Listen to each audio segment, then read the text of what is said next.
If you buy something from a Verge link, Vox Media may earn a commission. See our ethics statement, part of Making It Work 2022.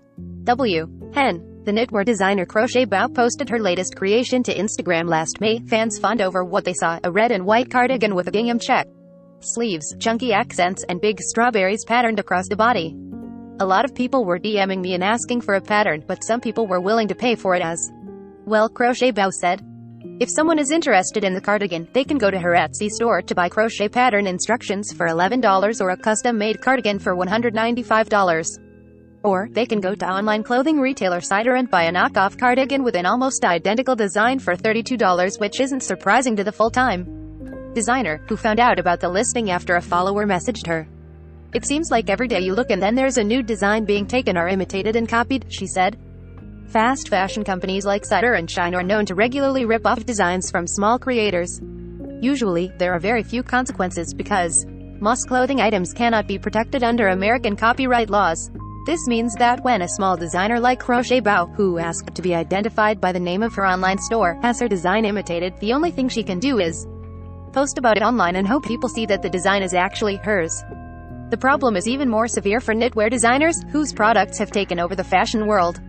Since many designers stitch their clothes by hand, prices tend to be high to reflect the quality and time of the work. It took Crochet Bao 3 months to make her cardigan design. She made prototypes to make sure her instructions were size inclusive, created step-by-step videos for the pattern, and had multiple people test her design and give her feedback. Every time someone orders a cardigan, it takes her 18 hours to crochet the entire piece by hand. After all that work, for someone to just take it and then sell for like 1/8 of the price or even less is just insane, the 25-year-old Etsy seller.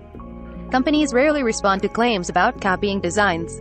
Emma Charlton, who runs an Etsy store called Alaska Crochet Co., found this out when she learned that Cider was selling a sweater that looked similar to one she had worked to adapt from a vintage pattern. She contacted the company multiple times, and even went to the site and responded to comments on the store listing asking shoppers to look at her original work. Cider reached out and said she could file a copyright claim, but she knows that she technically has no claim to the pattern. I think my original goal was to get it taken down, but then it did turn to just calling attention to how they're not a good place to shop from, Charlton.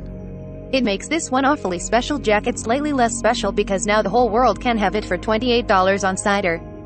Fast fashion knockoffs can make the pieces these creators have worked so hard on no longer feel like unique, sustainable items that promote slow, ethical fashion practices. Lydia Bolton, a textile designer who specializes in one-of-a-kind clothes made from reused materials, posted a picture of a jacket she thought could not be replicated because she used a patterned fabric no longer sold in stores. Even when numerous people asked if they could buy the $164 jacket, she resisted customer demand to make more. Now, those potential customers can buy a replica of the jacket on Cider. It is a shame really, because it makes this one awfully special jacket slightly less special because now the whole world can have it for $28 on Cider. Bolton said, that loss can be worse than the sales these creators miss out on. For Bolton, the Cider jacket won't impact my sales because she only makes one of a kind. Crochet Bao says the different price points mean she's reaching different shoppers. The people shopping at Cider are not the people who I think would buy my items in the first place, she said. They're most likely not going to be shopping for a $250 cardigan at the same time.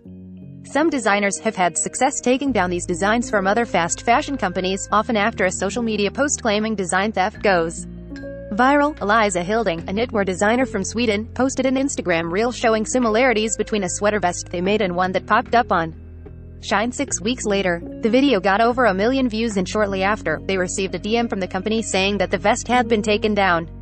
They said that it's a third-party vendor that's responsible, and that they are sorry, and that they respect every designer's intellectual property. Hilding. While getting the design taken down was great, Hilding says the comments that made her the happiest were from people who said they planned to stop shopping at She know that they knew the brand was stealing designs. For her, this is the real victory, helping people move away from fast fashion and be more selective about where they shop. The trouble is, knitwear is expensive, fashion moves fast, and these companies offer an acceptable product at a much lower price. We're all babies of a capitalist society. We see something bright and shiny, we're taught to want it, said Kara Harms, who reviews fast fashion on her blog Whimsy Soul. On its website, Cider claims that it cuts down on waste through its pre-order model, which produces inventory in smaller batches and controls their margins. This model, the website claims, helps the company achieve sustainability while still keeping up with the latest trends. But Harms, who has tried to verify This claim says it isn't easy to find proof that the company is as sustainable as it makes itself out to be. The problem isn't just big designers ripping off smaller ones. You can talk all day about how the sweater feels and fits, Harm said. But where was it made? That's actually really hard to know. Cider did not respond to multiple requests for comment for this story. In the knitwear community, the problem isn't just big designers ripping off smaller ones. Sometimes, creators see other knitwear designers passing off patterns as their own, and even selling them for higher prices. Alyssa Gomez, a knitwear designer who makes cardigans and hats, says that people can claim their designs are just following trends, but when she sees that a creator's selling a design she created months ago under the same name, it's obvious what's happened. I don't want to step on anyone's toes, but it definitely leaves a sour taste in your mouth, she said. When another creator makes a YouTube tutorial for someone else's design or sells the same pattern under a different name, the lack of credit means that fewer people are aware of the original designer's product and name. When Charlton saw that someone had created a free YouTube tutorial outlining her pattern, she thought it was even worse than when Shine took her design, because people would use that video instead of buying her pattern.